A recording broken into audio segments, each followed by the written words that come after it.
I have AIDS, and I have made 4 feature films since I discovered I was HIV, and I'm going to make at least 2 next year, and I've written 3 books. You know, I wanted to show people in that way that actually that particular problem that we're faced in, could actually be overcome. Lovely. Oh, it's a beautiful one. I decided to keep it on for you. Should I look smart? Should I look not smart? You know, it's very complicated. Should I wear a queer as t-shirt? No, better not. Don't wear scarlet. Thatcher's colour though. I know, that was the problem. She had the right colour for the video age, didn't she? She did actually. Right, running. Oh, okay. I just want to start by asking you, 21 years since Gay Lib started, how far do you think the movement has progressed in those 21 years? Where are we now? Well, I think a lot of things have changed. I think there's much more information and much more discussion. It's much more general discussion. And I mean, this has been brought about by you know, a succession of activists. I mean, GLF in 21 years ago was a revelation for all of us. And put, I think, much more direct political intervention on the map. I mean, from GLF come, you know, the gay pride marches. You know, the GLF organised, I think, the first demonstration ever on Primrose Hill. They were very exciting meetings at the time. They got muddled up with all sorts of other things. I mean, they got muddled up with Vietnam and 1,001 other things. But they did actually, I mean, enable people to come together and realise they weren't isolated. I think political action before that had been much more cosy. The CHE and the Albany Trust were sort of more professional groups. They seemed like that for a young man like myself in London at that time. But do you think things have actually changed for the better? Have we progressed that far down the road? Yes, in many ways they have, particularly in the amount of information available. I mean, when I came to London in 1960, really quite honestly, there was no way of knowing anything about my life at all. You know, probably the only thing I could find any references might be in a Jean Cocteau novel. Pretty well everything else was banned, and you know, the Lord Chamberlain made certain, for instance, no mention of homosexuality crept into the theatre. It was always a problem all the way through the 60s. So there was very little except for pejorative headlines in newspapers, say with the Edward Montagu trial in 1953, and all the way through. To know who you were. I mean, this is why I put these newspapers behind me, because that form of onslaught is carrying on. These are just very few of the newspapers from the 1980s, headlines that one woke up to. That's the problem, isn't it? I mean, when the campaign was set up, people thought, well, you know, perhaps in 21 years' time we might have equality, we'll have equal civil rights. The movement still doesn't have that. It's still not that far down the road.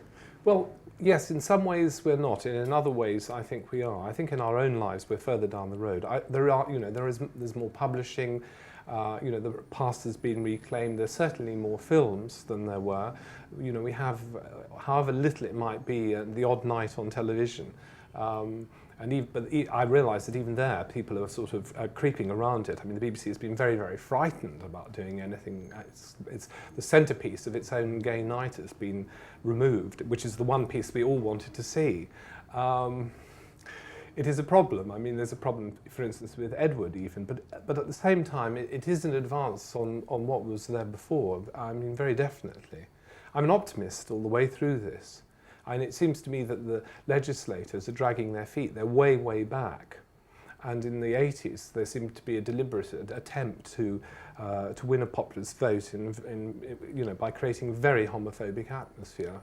I think it was tragic at the time, because I think it led to you know, real to deaths, in fact, you know, within the gay community, which could have been avoided, I think. So it's easy to die from hate, you know. I mean, if everyone is telling you this is you know, like these headlines are, you've had it, you can easily give up. I've seen people die for love, so it's possible to die for hate, and I think there was a lot of that around in the 80s. But to go back to the culture, how important do you think the culture has been in the movement? What sort of change has been brought about through the culture? Well, the culture is never going to be liked by everyone in the sense that one person might read a poem or another person might see a book. I don't know that my films particularly were loved by everyone in the gay community. I think they would have probably been happy if I'd been making musicals, with Julie Andrews or something like this, a lot of people. On the other hand, their very existence gave people, gave people something to, to evaluate themselves by. All the way through the last 15 years, I've had people saying, I didn't understand the film you made, Derek, but it actually changed my life. I think that's interesting. So I think things do, talk on television, films on television, these things do alter people's lives. Music, Jimmy Somerville, I think, made a great difference to a generation in the early 1980s. Do you think it's actually done a lot to persuade the non-gay community that, we should be taken seriously? No, but the real problem is that we are the community at large. We're not the gay community, really. We're actually your brothers and sisters and sons and daughters, and we are you. Our great problem has been to deal in the wake of, in these ghettoizing words. I mean, that's why the word queer's come back, because the gay community didn't represent everyone who was gay. We're much wider and more diverse than actually the public will imagine. There are, score or more MPs. I don't know which community they're in the House of Commons. We are diverse, and we're much stronger than people realise, even people within what is called the gay community. We can certainly cope with diversity, and the more critical we are of each other, the better that will be for the future. I think it's very important that. To talk about the future, what do you think is going to happen in the future? I mean, there has been some talk about John Major taking a serious look at the existing homosexual legislation, and there's been some talk about lowering the age of consent to 18 and decriminalisation. So some people seem to be very optimistic about what is going to happen. There is going to be a change. Do you share that? Yes, I think there will be a change. But the change that we need is a change where we all live under the same laws. So, for instance, if people want to form partnerships, they can legalise them. I mean, every single way, so that gay couples with children are protected. We need an age of consent which is generally 16. Even 16 in a way is too old. I mean, kids are now, having their first sexual experiences at 14, and so it leaves them unprotected in a way. We need to actually, in a way, it's something that there shouldn't be an exact age. There should be another form of dealing with these things. In fact, I'm afraid laws put down markers like that, which never actually mirror reality, and that's our problem. That's the problem with the legacy of the Wolfenden Report and the law reform in '67. It doesn't take care of what actually life is like. So are you quite confident then that this government, or perhaps a new government coming general election, is actually going to do something about it? I'm not certain which government will do anything about it, but it's inevitable, one way or another, that this will be changed. So I am confident. I don't know whether it's going to happen next year or at the end of the decade. Certainly we have all the moral right on our side in this matter, and it would also help in all sorts of areas, like in education, in health, and all these other areas. If discussion could be more open. I mean, nothing was sillier in the middle of the AIDS epidemic to pass legislation like Section 28, although in fact it specifically omitted talk of healthcare. It still made for an atmosphere in schoolrooms and classes. Teachers would be much less likely to talk about things. What do you think about, Derek, about the way we should take it forward? For example, some people say we've got to get our case here, we've got to stamp and shout, we've got to remind them that we're here. Other groups such as Stonewall say that's not the right way to do it. We should be sane and sensible and have private little chats, with MPs and corners and put our argument, very sanely, very quietly. What path would you advocate? Well, the problem with Stonewall, because it's a closed group and it never had any open meetings whatsoever, many people who are active in the communities, for myself, feel cut out by it. And then if we, for instance, join outrage, we'll find ourselves criticised, rocking the boat. Well, actually, some of us wanted to sink the ship of state, if you like, in a way. I'm all for the outrage demonstrations. I think they do a good deal more good than Stonewall has done over the last year, although I do think there should be a lobby group, but a lobby group which has a steering committee and has open meetings. It's much too cosy. It's all of those people who remained in the closet and didn't face the flak in the 70s and early 80s, you know, joining up, the quiet ones with pinstripes and suits. And that sort of upsets me, certainly, because I think that one great thing about gay politics over the last, you know, over my lifetime has been a certain radicalism and certain openness and a real and having to thrash it out, whatever that might be, you know. So I'm not too keen on these cosy gentlemen's clubs. I think it was a terrible mistake for Ian McKellen to have gone to meet John Major. I think he should have gone with a group of people. It's all very well saying you don't represent the community. I mean, that's how it was actually reported in the newspapers. I think he should have gone with, you know, a broader spectrum of people. I mean, when Mrs. Thatcher met the British cinema, there was Richard Attenborough on one end probably, and Isaac Julian on the other, is the youngest filmmaker. And I think that if we are talking about people's lives, it needs that approach. I find that lacking in Stonewall. So what we do say is the right way forward then? I mean, what we should be more vocal, people should... More vocal, I think also more open. I think that everything should be open to democratic and open meeting, even if it might make your life more difficult. I think what we really need, if we're going to talk about the way forward, is a national lesbian and gay group, which represents all of these areas and where things are thrashed out. I think what's happened in the last few years is a sort of polarisation, really along the line of party politics in a way. And I find that, I don't know that that's going to help us. I mean, I hope that I'm not part of that. I'm just pointing out that I think things could be more open. I just want to ask you a bit about your own work, really, and what kind of influence you think that's had in actually opening up the world's eye, so to speak, to the gay cause, to the actual rights of the gay community. I don't think my work has actually done that, but then it's created an atmosphere by its actual existence where people could identify if they wanted or not. I think that the other intervention, you know, as you know, an identifiable person with the HIV virus in the media might have helped a little.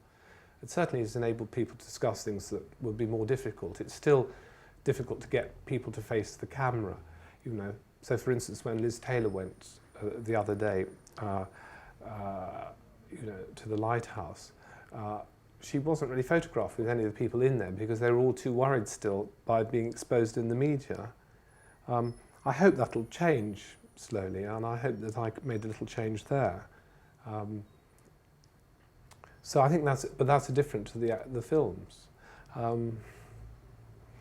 It's very difficult. It's for other people to tell me about the films. I you know, I don't know how they're received. I suppose everybody remembers that 1976 when Sebastiane came out, and there was such an uproar when it came out anyway. I remember going to see it myself in a cinema somewhere. But it actually got people talking, really. Actually, you know, non-gays were actually watching this and thinking, well, you know, that's what they do, and oh, well, this is the first time they were confronted with it, really, on screen. I've had some nice letters to do with modern nature, and I had an extremely affirmative letter for someone who said that he'd been extremely homophobic and anti-gay all his life, and he'd read this book and he'd changed his mind and he felt very contrite. I must say that was the best letter I've got. That shows that these things do go outside, the immediate audiences that you'd expect. And for instance, I also had a rather wonderful letter from a woman of 69 who said that it was obvious, reading Modern Nature, that we had a way of looking after each other that was painfully absent in her life as an older woman, living in a London suburb. And she found this quite wonderful. So I think things do have an effect. I mean, those are two, reactions. On the whole, I've had very few negative ones. Where I have had negative reactions, it's within the actual, what is called the gay community. Because people don't like things being discussed. They would prefer to keep things in the shadows. It's somehow safer for them. And I would have said from reading what has come back from that book that most, as an intervention, it led to optimism, which I think is nice. It's very difficult to know what my work does. I mean, I find it complicated. Do you think it's helped though? I mean, do you think gay art generally has actually helped kind of break the ice? I mean, some people say that despite the kind of flourishing of gay art, it's still not taken seriously really by the mainstream publishers, by the mainstream film distributors. There's still that resistance there on their part not to actually embrace it. I don't know where they are at. The most expensive paintings in the world are Jasper Johnson's paintings, David Hockney's Caravaggio etchings, and all of his work is pretty mainstream, I would have thought now. I don't know about writing so much, but I would have thought Armistead Maupin and people like this are all pretty mainstream. I've never really thought of myself as anything but mainstream. It was just that there wasn't much stream to join if you were a filmmaker. I mean, there wasn't much actually. And there were problems if you had made a film like Sebastiane of going to Hollywood like the rest. I don't think it would have been that easy. I don't know how welcome I would have been. No, I'm an optimist, and I think these things do make changes, but they might be very small changes. They might be the changes that I reckon are the ones where an individual has written back and said, that altered my life. I don't know whether they make vast social change. That's something which is not quantifiable, and I've always been involved in actually putting myself as an I in this. So I have AIDS, and I have made 4 feature films since I discovered I was HIV, and I'm going to make at least 2 next year, and I've written 3 books. I wanted to show people in that way that actually that particular problem that we're faced in could actually be overcome, and I think that's very important. And actually, the interesting thing is that I've actually survived it, believe it or not. I don't know for how long, but I've actually survived having AIDS. I had, as you know, all of the